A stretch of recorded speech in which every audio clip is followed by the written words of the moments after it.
Good. Welcome to the next session on IPCP, our coaching pathway. The next one is running now in February 27 next year. These videos to support you in understanding why you should be joining that. So this evening or last night, Jay ran a session and we ran into the coach's cognitive biases. So we're going to explore slightly that with the Headley and see how that is valuable and necessary for you to be across. Any questions that you have about the coaching pathway, when this video gets posted, put them in the comments and then Jay or I will respond directly to you. So Jay, cognitive biases from the coach perspective, what are you discovering?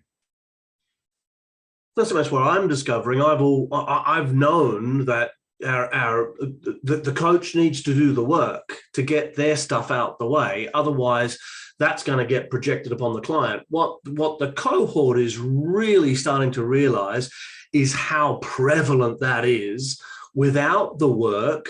It's a bit like trying to understand a book by reading the first chapter. You can't understand the whole book.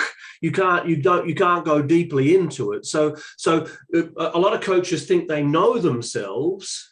And some of these coaches have been through practitioner, master practitioner, and they've done the old meta coaching with us, coming into this program now, starting to realize, holy crap, my biases are quite large, and I can now actually see how they're getting in the way of me being an effective coach, an effective developmental coach. Okay. And so last night we explored your thinking preferences, and we explored your work preferences.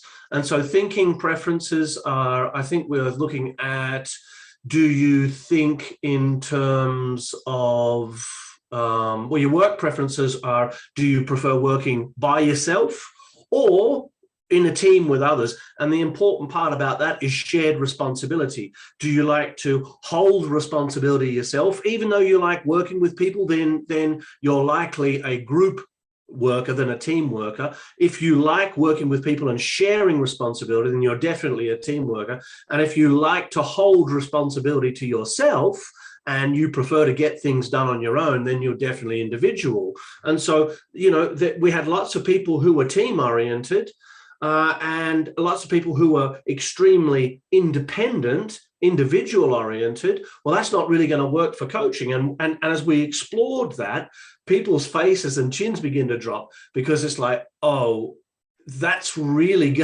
getting in my way. I like to have responsibility. I don't like it to be shared between the client and myself. Well, that's going to facilitate over responsibility 101. And so the coach is going to start being responsible for the client. They're going to start thinking about what the client wants, how they want it. Am I delivering it? All that stuff's going to be going through their head time and time again. In the thinking, let's interrupt the monologue. So what's a cognitive bias, and what's showing up? Enjoy a smile. And how is that different to it just being a cognitive intention? What's the variable? So it becomes a bias when it becomes a driver. And so it becomes a driver when there's a high score in one or both of the cognitive intentions, or if there are 3 cognitive intentions in a category, then across all 3. Then the category becomes a bias. Then it's a cognitive category bias, which is off the scale. Then it's part of your identity. It's part of your personality structure at that point. Oh, so hold on. Say more about off the scale. It's off the scale in terms of. So an example in perspectives. One person in the group had 90% first person, 95% second person, 100% third person. Right. That means that perspectives are now part of their identity. I said, tell me about how perspectives are part of your identity. She said, all I talk about is perspectives. I live, I dream, I think about perspectives. I'm constantly correcting people's language. It's like it's part of her identity. That's why it's so strong across the category. So the whole category becomes a driver. How does that play out as a bias for that student particularly, without going into who that was? because they'll be constantly just coming back to perspectives. They won't be referencing anything else other than perspectives. They won't be referencing cognitive biases. They won't be referencing beliefs. They won't be referencing values. They'll just go, this is a perspective problem, because that's all there is. It's like tunnel vision. And so suddenly, well, that's your perspective, in his or her relationships, primary relationships. Well, that's your perspective, sweetheart. It's not my perspective. Can you hear how subjective that is? They're getting into arguments over whose perspective it is, because it's part of the identity structure now. Yeah. And so the bias is what, though? The bias is a category bias. Right. Yeah. Whereas if a person had a bias for second person perspective, and their score in second person perspective was 60%, and their score in first and third person perspective, let's say, was 25-30%, then second person perspective becomes a driver. Therefore referencing what you think other people are thinking and referencing what you think other people are feeling becomes a driver bias for you. Sure. Good. Okay. And what to do, and how is the course helping with that for the student? As we go deeply into each of the biases, the students are seeing not only how the bias runs for them, but we're having individual and collective coaching conversations where everybody's invited into the process. So I'll coach somebody to their bias by asking, what's the positive intention of the bias? How does it serve you? How does it not serve you? Really simple questions. As you sit back, do you have permission to be able to expand your thinking to include the other perspectives, to include the other views within that category? Stuff like that. But then we'll slow it down. And we'll go, what question would you ask here across the cohort? If you were this person, what's coming up for you? Who else has this bias? Right, what's coming up for you as I'm asking Bob these questions? What's coming up for you? What's coming up for you? What's coming up for you? What's coming up for you?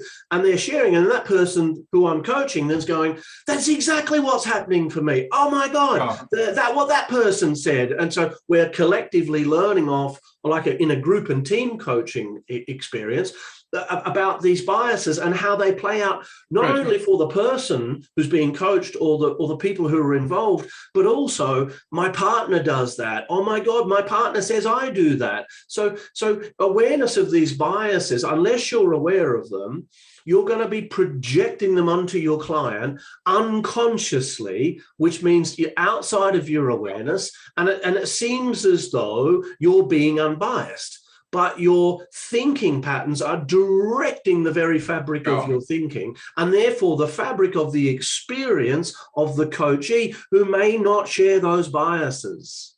So what kind of coach can we expect to be coaching that isn't aware of these biases? What's the kind of quality? What's the likely outcome of the sessions with their clients? Well, they'll have an unconscious agenda, Joseph. So they will hold an unconscious agenda to get somewhere. Let's say they had high achievement and high influence in terms of their success strategy. Yeah.